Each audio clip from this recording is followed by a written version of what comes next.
क्या होगा अगर कोई लड़कियां हॉस्टल में पढ़ के बोर हो जाए और आत्माओं को बुलाने का फ़ैसला ले? क्या होगा उनके साथ? हेलो गाइस, आपका स्वागत है हॉन्टेड मूवी चैनल में। मैं आज आपको कहानी सुनाने वाला हूँ जिसका शीर्षक है लाइब्रेरी में उस रात आत्मा को बुलाना पड़ गया भारी। ये घटना तब की है जब वो कॉलेज में एमसीसी की पढ़ाई कर रही थी। वो उस समय वहाँ के गर्ल्स हॉस्टल में रही करती थी। परीक्षा से पहले वो और उनकी कुछ सहेलियाँ लाइब्रेरी में पढ़ाई कर रही थी। पढ़ाई करते हुए रात के 12:30 बज चुके थे। उस लाइब्रेरी में केवल 6 लड़कियाँ ही थी। लाइब्रेरी में सन्नाटा छाया हुआ था। सारा हॉस्टल एकदम शांत था।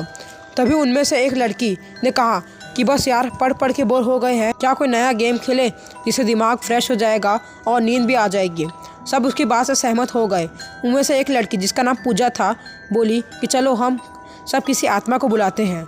ये सब कहकर वो अपने कमरे में गई और ऊइजा बोर्ड लेकर आई जिस पर A to Z तक अल्फ़ाबेट लिखे थे और 0 से 9 तक नंबर लिखे थे और येस और नो लिखा था।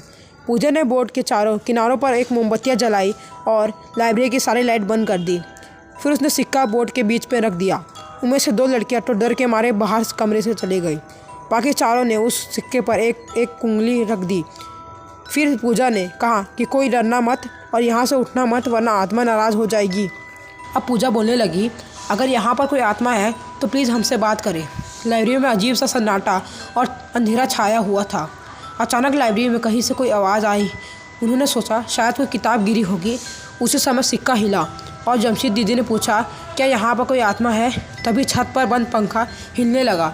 सभी लड़कियाँ डर गई, लेकिन पूजा ने कहा कि कोई भी लड़कियाँ भागेंगे नहीं, वरना आत्मा से उन्हें बहुत नुकसान हो सकता है।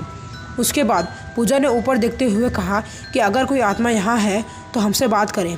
कुछ देर तक सन्नाटा रहा और अचानक सारी मोमबत्तियाँ बुझ गई और लाइब्रेरी से कदम पर थक थक की आवाज़ आने लगी।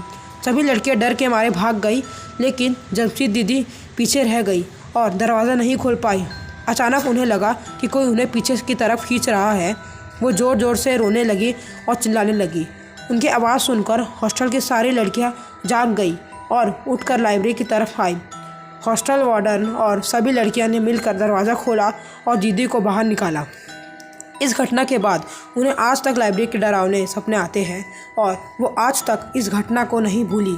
तो दोस्तों, मेरी दीदी के अनुभव को देखकर मुझे ये लगा कि कभी न कभी आत्मा का या प्रेत को परेशान नहीं करना चाहिए।